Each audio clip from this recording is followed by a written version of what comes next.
Taming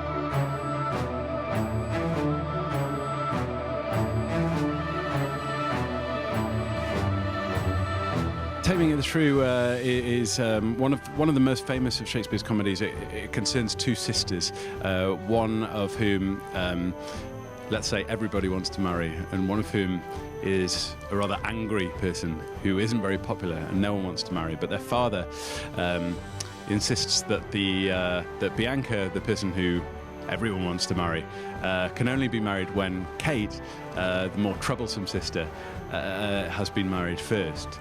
And so the plot concerns the various ways in which different men compete for these sisters' affection, and then how their marriages play out once they are married. It's an extraordinary journey through and an exposé of human relationships and of gender politics of that time. So it's a very, very exciting plot.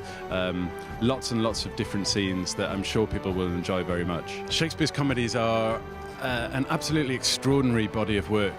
He wrote comedies throughout his career, from his very early career right through to the end of his career. They are wild, exuberant plays that celebrate the difference in humanity quite a lot.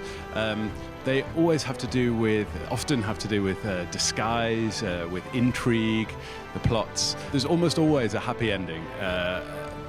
An ending is normally something like a wedding. But because Shakespeare is a very intelligent writer who sees all facets of humankind, if you will, there's often moments of sadness or darkness to be found within the comedies as well.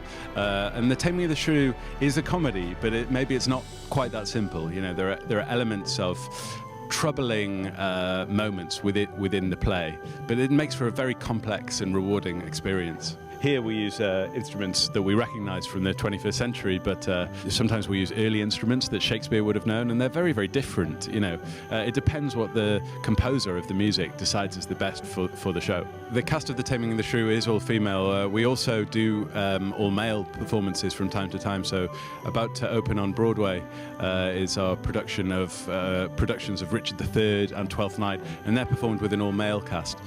Shakespeare's own company always worked with a male cast only. Women weren't allowed onto the stage in the late 16th, early 17th century theatre in London.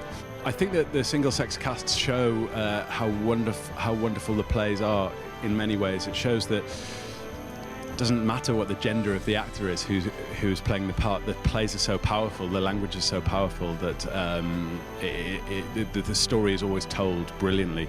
And with an all-female cast with The Taming of the Shrew, because the play is so concerned with the role of women in society, it really adds an extra dimension to the play. Come and see the play as a whole. The development of the story throughout the evening is what's really rewarding.